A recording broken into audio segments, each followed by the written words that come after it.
Hey, Viola Rules here. Welcome back to Bravely Second and Lair. So I'm back on the first floor because I actually found out how to get over here. There's a secret passage that leads down to this chest over here. So let me pick that up. The alarm earrings. Yeah, that reminds me, I did complete the bestiary entry for the Chimera off screen. So let me go ahead and read that. 2 unfortunate animals fused by sorcery. I almost feel sorry for the monster. Magic that combines living creatures in this way has long been forbidden, and is indeed no longer known. The spell cannot be broken, even by the wisest of mages. The only way to end the monster's suffering is to slay it. Is it really, though? I mean, if a spell made it this way, it could be undone, right? These creatures are just living corpses now, animated only by the all-consuming hate they feel toward humanity. Left alone, they will continue to slay innocents. It is your duty to put their souls to rest. Wow, the Chimera has a really sad backstory. And like it says, they have Stormy Breath, which inflicts wind damage on the entire party. And it has Sonic Boom, which overwhelms any physical defense the target might attempt. Which I ended up getting KO'd by, which was really annoying. But it's not an instant KO, I just got unlucky. So, insects for the Queen Moth. Queen Moth, very beautiful and colorful. I have heard that usually means the moth is poisonous. It's gorgeous, isn't it? I wish I could take one home. Are you sure you haven't been charmed? Hail to the Queen can charm entire parties, so you need to be careful around this thing. There always has to be a catch. Still, it is beautiful.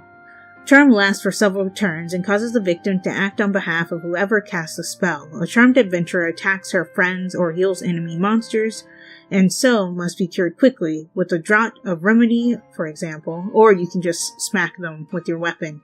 I can't deal damage to my party, so that's a good alternative if you don't want to waste a remedy on them. I have a bunch of remedies to spare though, and like I said, Hail to the Queen and charms the entire party, so just equip the locket to deal with that. I forgot to mention, for the Chimera I equipped the wind charm that I picked up, and it did help reduce the amount of damage that Stormy Breath deals, and the last one was the Iron Golem. A super golem made of iron. I have no idea how something so heavy can even move. I don't think it feels blows at all. Our weapons just bounce off it. Yeah, physical damage deals no damage to them at all. The Iron Fist attack smashes through any defense, so you can't even take a break in default stance. Okay, that's good to know. I didn't even try to defend against it. It gets worse. It can resist water, wind, and light attacks. This thing is practically invulnerable. Indeed, it is the ultimate golem with very few weak points except one. I speak of lightning. You need build and cunning, not brute strength, to defeat this beast.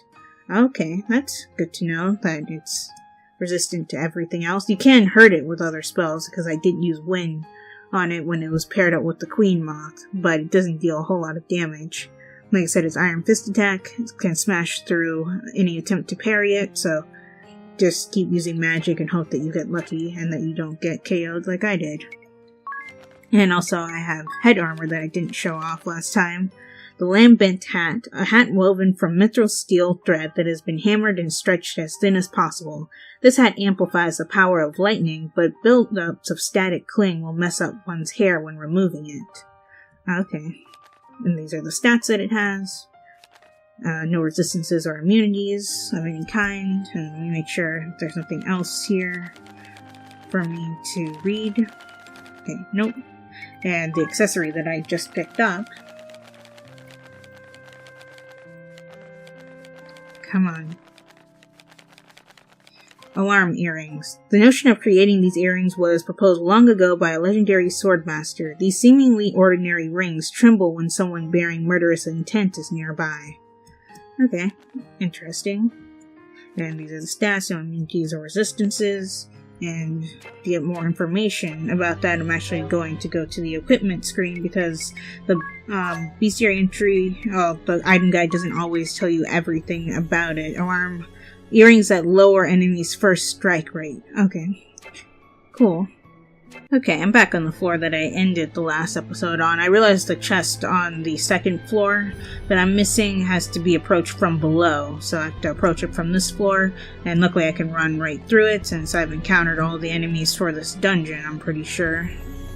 And if not, I can always come back and get them later.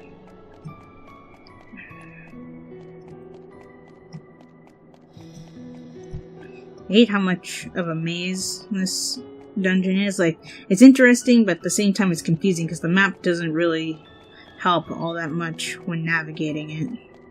So, let's go up here. Okay, go through all of these twists and turns. Okay.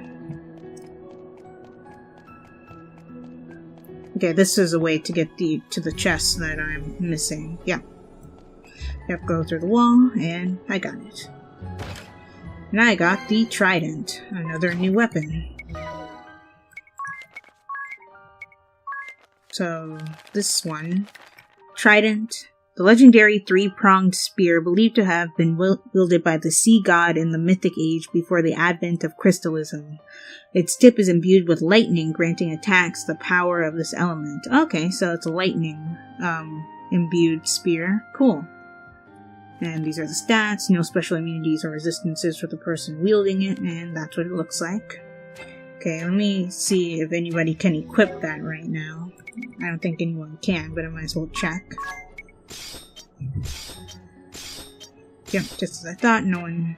Well, you can equip anything you want on anyone, but in terms of optimization, it does not recommend that item right now.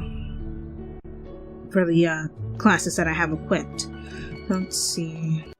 Okay, yeah, I got it.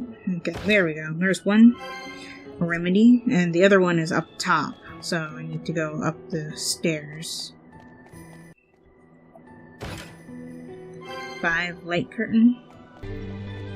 Okay, there we go. Gaia gear. I believe that's new. It is. New piece of torso armor. Gaia gear. A robe that amplifies the earth power of its wearer. It is woven from a special fiber that was bathed in energy waves from the earth. It must be kept dry, as prolonged exposure to moisture may cause unwanted vegetable sprouts to grow. Okay. Weird. But despite saying that it amplifies earth abilities, maybe it does do that, but it doesn't say that in the actual entry here. Okay. And we found... Oh my, this tablet says...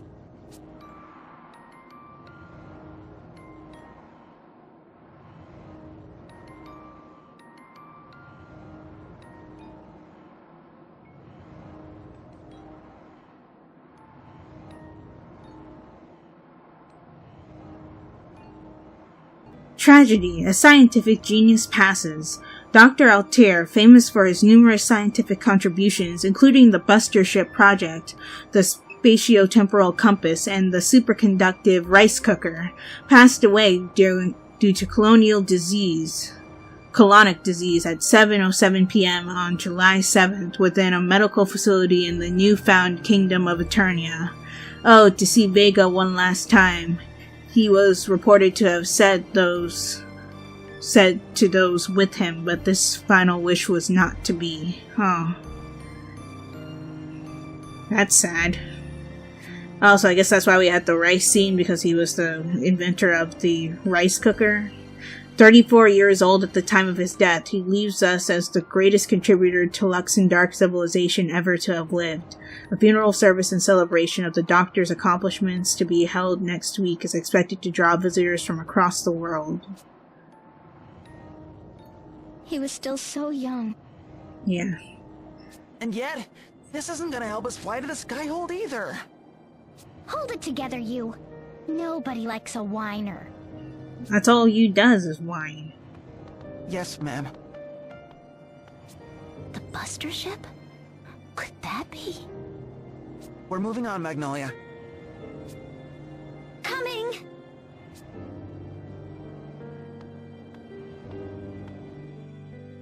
Yeah, and the Fort Loonscream, we do have Buster ships that we use for ball busting, but I can't use that feature because we need to be connected to the internet for that.